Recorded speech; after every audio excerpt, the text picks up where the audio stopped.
wives of the men who were buying the cigarettes could make projects with them, and then also because this was in the period of time when they were trying to convince women to smoke. Interesting. And then once women did smoke, then they started shaming them for it. It was a whole thing. Sounds about right. How does this relate to feed sacks and that kind of, is it a similar period of time, or is it after it? It was quite before it. Oh, it was quite a bit before, because feed sacks really started to take shape probably about the time this, because that, I mean, we associate that more, and again, there's about to be a show on it, so Jamie and Sarah are going to know a lot more about it. Okay. But at least the feed sacks that I came across were more 30s, though I'm not sure what year that started to take shape. But these they actually started because of cigar ribbons. The cigar ribbons were from the later 1800s, and women were taking the silk cigar ribbons from their husbands' cigars, and they were making crazy quilts with them. And they were making these little I love that. Pillows, because it was just a tiny little strip of ribbon that went around an entire pack of cigars. So it would in theory take a while. Yeah. If you could make a quilt out of it, that's a lot of cigars. That is. Sometimes they would trade them like trading cards, because you wanted different brands, but your husband probably only smoked one brand, so you would go to your friend and you would trade. And so they would make these little projects with them, and it's one of those things where the cigar companies almost became self-aware of that. Yeah. They're like, oh, this is a thing that's happening. So then the cigarettes were not as popular cigars during this time period, and they were trying to be. They wanted to beat cigars. So they decided, they're like, oh, women are making things from stuff from let's cigars. Let's add stuff to cigarettes so they can say, honey, why don't you try smoking cigarettes instead, I can make this project. Right. And how big were they would fit. So there were a few different sizes. Some of them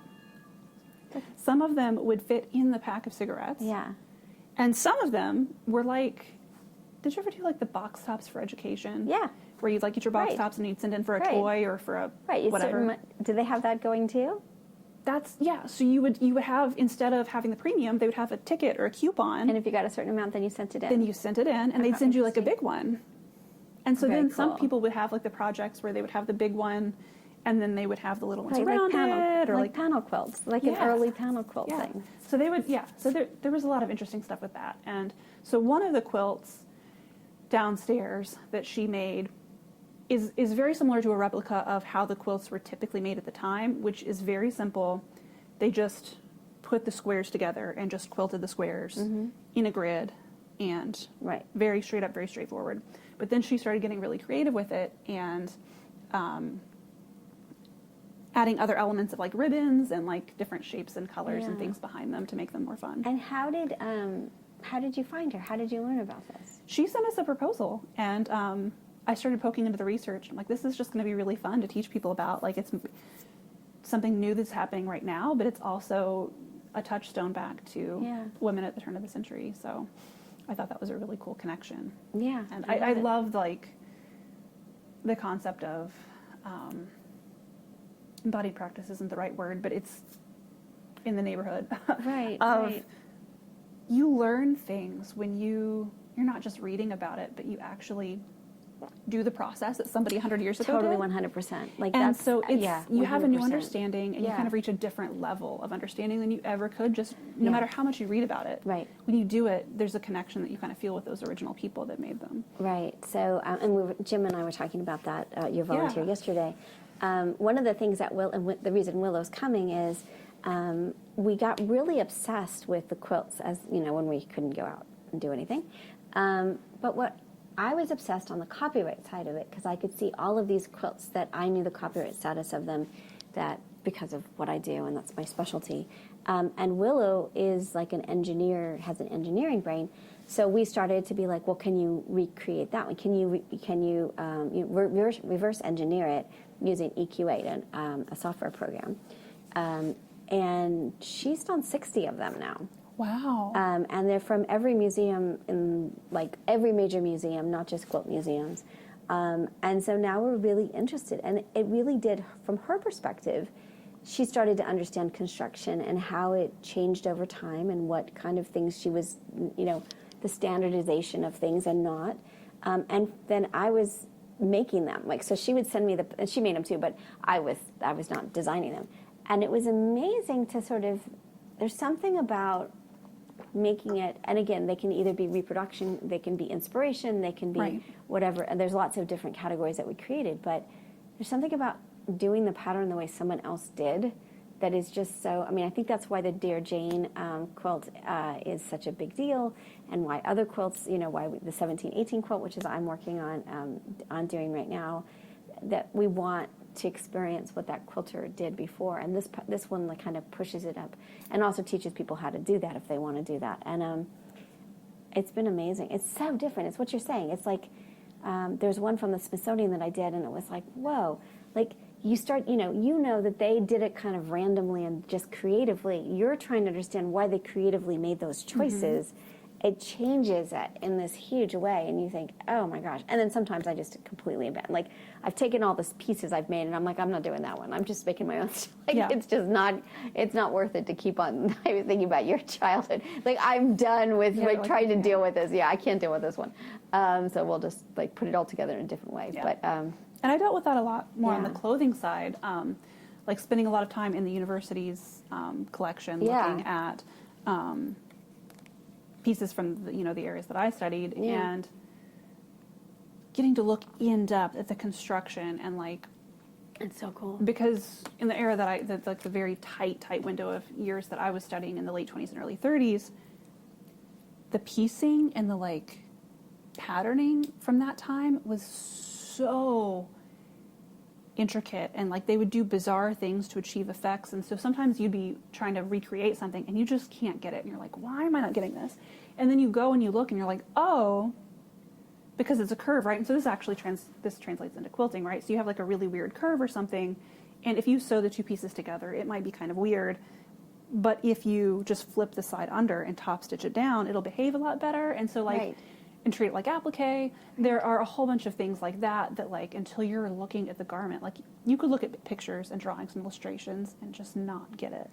And then you're looking at the object and trying to recreate it yourself, and you're like, oh, that's why they did that, because you can't do it any other way. It's not going to behave unless you do it this particular way. So tell us a little bit more about getting, first of all, it's really interesting, but why Nebraska? Why Lincoln? Why did this happen here? It's kind of remarkable to me that it is. I'm not going to lie, I ask myself that question a lot. I asked that question when the person I met with told me. Yeah. I am a little bit ashamed that I said Nebraska. Right. Yeah.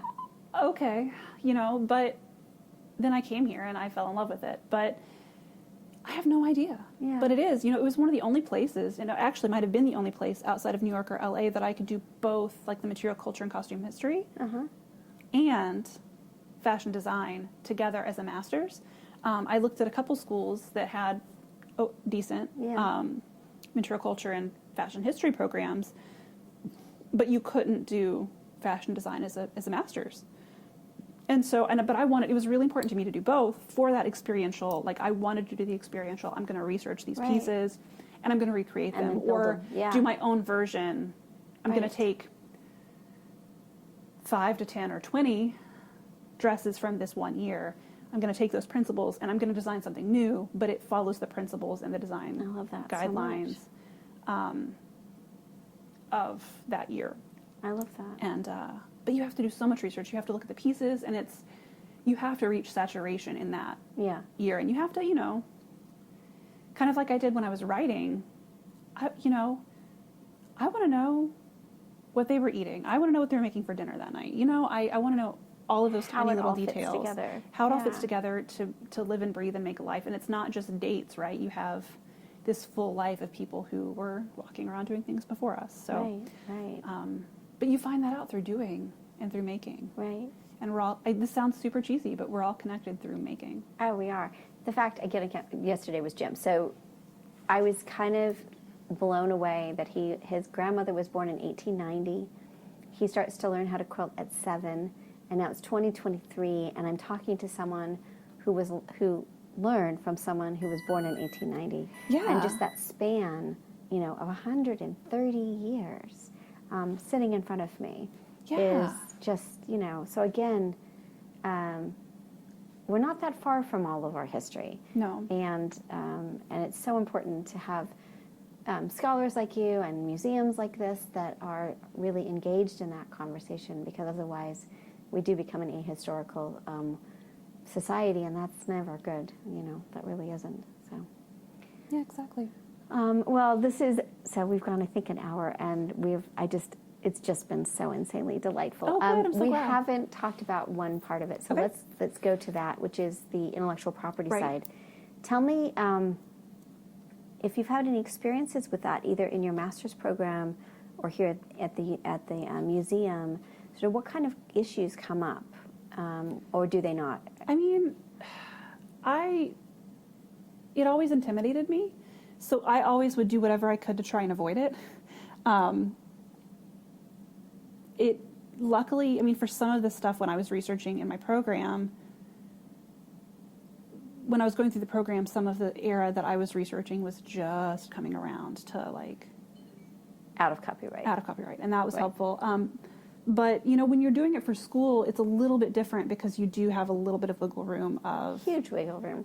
The thing of that saying- I kind of, okay, so here's, no, I'm going to Oh, be no, on go my ahead, go for soapbox. it. Do it. I just feel like, because my kid is at art school now, and I feel like they just don't give the students enough information to feel confident in what they're doing. So there's this Right. kind of fuzzy, you almost feel like you're being wild and reckless when, you're studying fashion. None of that's protectable, right? Do what you want to do with it. It is a utilitarian object, and we don't protect it under copyright. Do whatever you want with it. Copy it, not copy it, do whatever you want. But they don't say that. And so Right. there's this kind of fuzzy element of how do we empower our creative students, creative writing students, all Right. of our creative, from high school through college and grad school, so that what the parameters are. And then if you do want to sell it, how do you understand Right. the learning it versus non-commercial use versus commercial use? Right. And are there certain things you do need to do because you're suddenly doing it and selling it on Etsy or wherever you're selling it, or selling it to a fashion Right. world or whatever? And that almost comes up more with that on that side of it of if you make something with a pattern, you can only do that for you. You can't sell it. That's not true. Well, it depends on doesn't it depend on the copyright parameters of the item? No. Because most of the patterns on them say that you're not allowed to. Right. Well, for clothing, no. The clothing's not. It's utilitarian. It's not protectable. Now, the pattern itself, you can't sell Right. the pattern. Right. But the clothing you make, no. There's That's nothing. so interesting because on the Right. on the pattern they try I and know. scare you and say you're not allowed to. I know. All the time. And it's but called if you change copyright it- misuse. But- right? Because they're trying to keep you from, there's a lot of that out there. And it really bugs me because they're using, the only way they can make that dress is because it's in the public domain. Right. And then they're locking it up because they want to profit from it under their particular pattern. And it's this weird myopicness, which is I want you to buy my pattern so nobody else can do it. But they never talk about where it came from. It's not like it's coming out of just their own imagination, right? It's a whole building on the shoulder of giants. Yeah, no. Patterns, I mean, the selection, arrangement, coordination of the pattern and the, the directions and the image on the front is all protected. But bags by Annie, those Annie bags, no, they're not, none of it's protectable, the actual pattern, because it's functional and utilitarian. Now, they could get a patent on it, but that's not what's happening, right? So they're not getting patents on Right. a particular dress. I don't think that would even be able to happen. But no, they're not protectable. None of it's protectable. Interesting. Recipes too, nothing. I always learned, I guess, that they were. However, if you were to alter them even slightly, then you can do whatever you want. No, you can do whatever you want. That's interesting. Interesting. Yeah, I mean, I feel like I'm this myth buster. I should have a show. Yes, you should. Mythbusters, copyright Copyright Mythbusters. Mythbusters. Yeah, and I feel I remember my kid in maybe 4th grade, their teacher was like, "Can you come talk to us about copyright?" And I was like, "Yeah, you really don't want me to." You don't understand. That's hilarious. Yeah, you think I'm the copyright police. I am not the Opposite. copyright police. No, I'm just and I'm not a copyleft person either, right? It's just we have certain laws and you follow the law. Like, you know, there's all these different uses. Now, let's say you wanted to use